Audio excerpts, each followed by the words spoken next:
All right, I want to talk about some running specific warm-up movements, some things that are going to get everything from your ankles up into your hips and your core activated, okay? So when we're running, we know that there's a lot of foot and ankle action. So a large part of this is going to be getting those feet moving, getting those ankles ready, the calf muscles, and engaging those with the hips, which is going to be your propulsion mechanisms. They're going to power you through, and they're also going to help stabilize things so that the ankles do not take the brunt of the movement you're catching with the legs versus just the feet. All right?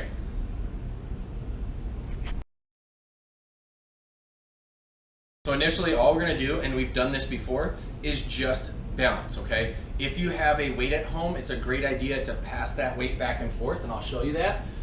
If not, balancing is on its own is just fine. Okay, we're gonna kick the leg out in front. This first one, my knee is not locked. So I'm trying to squeeze my quad as hard as I possibly can. I'm trying to grip the floor with my feet, and then I'm just gonna pass the weight from side to side and try to fight the imbalance there. Now, a big portion of this is going to be your core and your hip, and that's what we're looking for. We're trying to connect feet, hip, and core all as one before our runs, so that when you're running efficiently and you're not going to have any pain, any injuries, any issues. Everything is going to work as it's supposed to. Okay? You want to do about 10 to 15 passes on each side before switching to the other side. Okay? Then we're going to go into a bent knee version.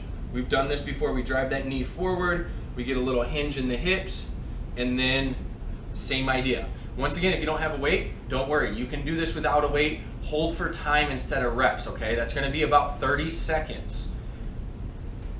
You're going to feel your calf muscles burning, you're going to feel your hip muscles firing, and you should keep a little bit of tension in the core the entire time. All right, 2 sets of 10 to 15 reps, 2 sets of 30 seconds is plenty on that. Do it right before you run. It'll have things firing, working, and ready to go.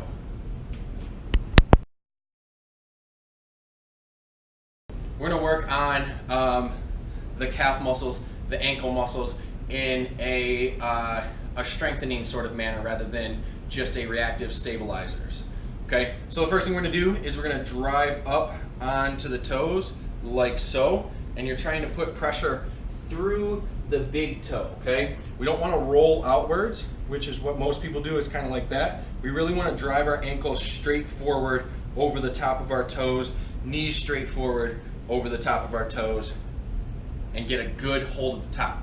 So I want you to do a set of 10 there, followed immediately by a set of 10, they're called anterior tibialis raises, but basically you're just trying to get the balls of your feet and everything but the heels off the ground, okay? So I'm just lifting them one at a time, getting a good hold at the top.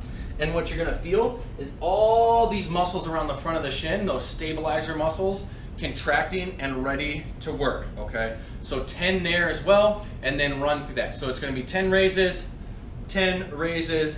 twice through, all right? That's a great way to get everything around the ankle, all those stabilizers, all those powerful muscles of the calf ready to work, and you ready to run. All right, so when you're running, it's a lot of cross-body movement. It's left hip, right shoulder, right hip, left shoulder. And so we're gonna do some movements that replicate that and get you ready to move, okay? First movement is gonna be a hip hinge. We've done these before, but we're gonna do them with a reach and rotate and pull, okay? So we wanna maintain tension and neutral spine kind of through this section here. Think of it like you've got a metal canister around there that's restricting movement. The hips rotate, the shoulders rotate, midsection does not. So it's gonna look like this, a little bend in the knee there, notice that? And then I'm gonna rotate my shoulders as I go down, reach across that foot, and as I come up, I'm gonna pull, okay? It's kind of like you're skating and then starting a lawnmower.